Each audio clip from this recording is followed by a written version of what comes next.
Eto mga boss, matapos nga po sumabog ang balita kung saan kinumpirma na nga po ng Japanese promoter na si Masayuki Ito ang laban ni Cuadro Alas Casimero kontra ito sa dating world title challenger na si Saul Sanchez na ngayong October 13 na nga po gaganapin ang kanilang bakbakan sa bansang Japan, kung saan ay kasabay nga po niya ng matinding banta ni Cuadro Alas Casimero kay Naoya Inoue. Birada nga po nitong si Cuadro Alas mga boss na Inoue, manood ka, isusunod kita. Mark my words. Sabay banat pa ni Casimero na magingay mga ka-Cuadro Alas fans. So, abangan na lamang po natin ang press conference na nakaplano gawin ni Masayuki Ito ngayong darating na September 9. Samantala, salpukang Naoya Inoue versus Teiji Doheny. Naku po mga boss, eto na. Naayon nga po kay Papsi Kultura mula sa bansang Japan. Bihira umano mangyari sa laban ni Naoya Inoue na 2 linggo na lang daw ay hindi pa rin sold out ang tickets. Kumpara nga raw ito mga boss sa naging laban ni Naoya Inoue kontra Luis Neri ay na-sold out nga raw kaagad yon at napuno ang 50,000 na upuan.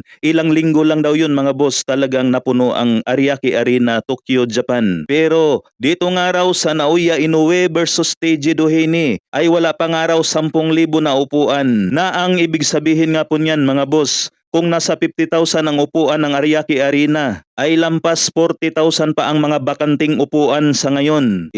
Malapit ang araw po ang September 3 kung saan maglalaban na si Naoya Inoue at Teiji Doheny. Naayon nga po rito kay Papsi Kultura mga boss, marami pa raw talagang tickets ang available. Dagdag pa nga po ni Papsi Kultura, maganda naman daw ang mga undercard sa salpukang Naoya Inoue versus Teiji Doheny. Kaso nga lang mukhang hindi nga raw ito kursunada ng mga Hapon dahil nga raw ito sa napiling kalaban ni Naoya Inoue.